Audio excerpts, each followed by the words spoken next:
Nagtuloy sa kabundukan si Jesus na poong mahal, at magkukulas yung tunay.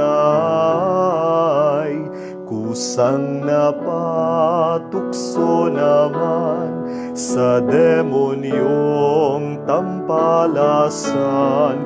Ano nga'y nang dumating na sa bundok na pinipita, pumasok ka pagkaraka sa isang Yumibo kuweba. Doon nanalangin siya, di kumain kaunti man doon sa pag-aayunar. Puyat gutom 10 uhaw,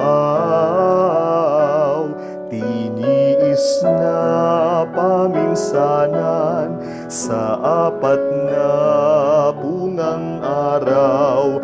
Nang maganap ng totoo, pag-aayunar na ito, nagutom na nga si Kristo. Dito na nga tinukso ng magdaray ang demonyo.